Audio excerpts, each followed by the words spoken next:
بسم اللہ الرحمن الرحیم۔ السلام علیکم۔ امید ہے میرے بہن بھائی سب ٹھیک ٹھاک خیریت سے ہوں گے۔ جو بہن بھائی ہمارے چینل پر فرسٹ ٹائم آئے ہمارے چینل کو سبسکرائب کریں۔ جن عورتوں کو بچہ پیدا ہونے والا ہو انہیں اجوائن کا استعمال ہرگز نہیں کرنا چاہیے، کیونکہ اس سے جگر میں سوجن کا مسئلہ بنتا ہے۔ زیادہ میٹھا کھانے سے چہرے پر جھریاں پڑ جاتی ہیں۔ بھوکے پیٹ ٹی وی دیکھنے سے دماغ کمزور ہوتا ہے۔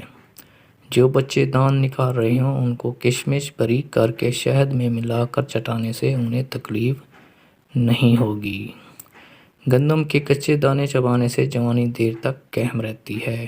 بات بات پر بھول جانے والے انسان کی عمر لمبی ہوتی ہے۔ سر میں درد ہو تو پیشانی پر لیموں ملنے سے درد فوری آرام آ جائے گا۔ سونف کھانے سے منہ کی بدبو دور ہوتی ہے۔ جمعے کے دن سفید کپڑے پہننے سے عمر بڑھتی ہے اور جمعے کے دن ناخن کاٹنے سے جلد کی بیماریوں نہیں ہوتی۔ لکڑی کی آگ پر کھانا بنا کر کھانے سے انسان صحت مند ہوتا ہے۔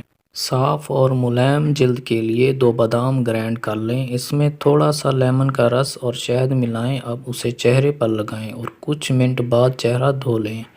مسوروں کی دال کھانے سے انسان نرم دل ہو جاتا ہے اور جو لوگ مسوروں کی دال کثرت سے کھاتے ہیں انہیں بہت جلد رونا آتا ہے۔ پانی زیادہ پی کر پھل کا استعمال مت کیا کرو، کیونکہ اس سے معدے میں درد پیدا ہوتا ہے۔ اگر روٹی پکاتے وقت توے پر روٹی جل جائے تو توے پر کیلے کے چھلکے رگڑیں، روٹی نہیں جلے گی۔ چہرے کے کیل مائع ختم ہو جاتے ہیں اور چہرے پر داغ بھی نہیں بنتے۔ کھیرے کھانے سے پیشاب کی جلن میں کمی ہو جاتی ہے اور پاؤں میں بھی جلن نہیں ہوتی۔ اگر گوشت کو جلد گلانا ہو تو اس میں تھوڑی مقدار میں ادرک پیس کر ڈال دیں تو گوشت بھی گل جائے گا۔ نہاتے وقت بدن پر تیل لگائیں تو سستی دور ہو جاتی ہے۔ اگر ویڈیو اچھی لگے تو ہمارے چینل کو سبسکرائب کریں۔